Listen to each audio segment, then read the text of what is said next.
Welcome back. We're getting ready to go again back into the book of Jubilees. This time we're going to do chapter 33. Once again, it'll be read from the Ethiopian Bible in English. Chapter 33 from the book of Jubilees. Jacob moved and settled in the southern region near Madadala on the new moon of the 10th month. He visited his father Isaac, bringing along his wife Leah. During this time, Reuben saw Bilhah, Rachel's maid, and his father's concubine bathing privately, and he became infatuated with her. That night, Reuben secretly entered Bilhah's house, found her asleep alone in her bed, and lay with her.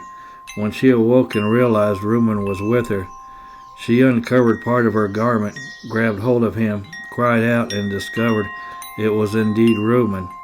Overcome with anger, she let go of him, and Reuben fled. Bilhah mourned deeply over what had happened, but chose not to reveal it to anyone. Later, when Jacob returned and approached her, she said, "I am no longer clean for you, for I have been defiled by your son Reuben." Jacob became extremely angry with Reuben for having slept with Bilhah and dishonored his father's bed. From that moment on, Jacob no longer approached Bilhah. She was not guilty of sin, as she had not consented to the act, but a severe judgment came upon Reuben for lying with his father's concubine. It is also recorded on the heavenly tablets that no man may lie with his father's wife. Anyone who does so is unclean and must be put to death along with the woman, for together they have brought impurity upon the earth.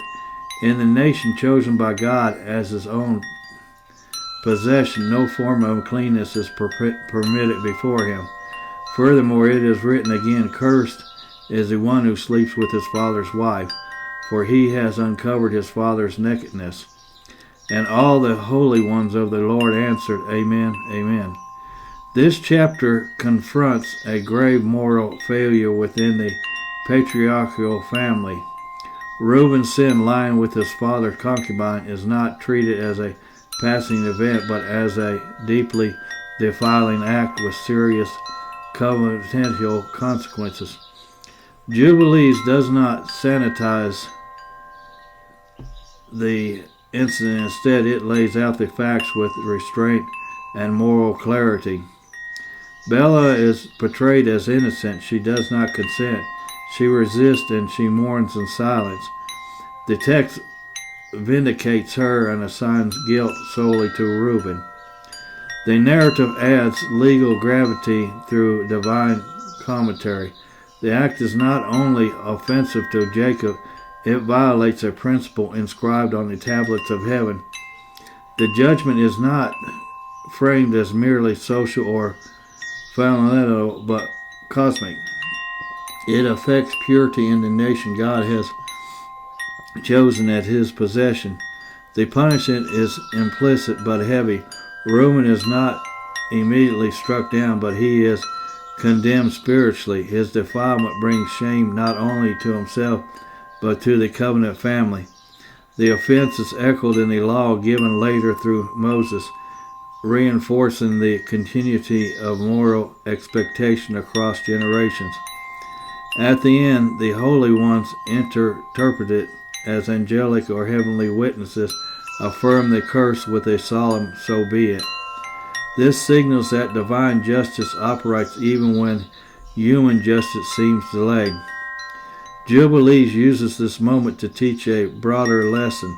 Holiness is not negotiable, especially among those entrusted with covenant identity. The sins that are compromised the family also threaten the nation's future. This was chapter 33, read from the book of Jubilees. Once again, it's read from the Ethiopian Bible in English.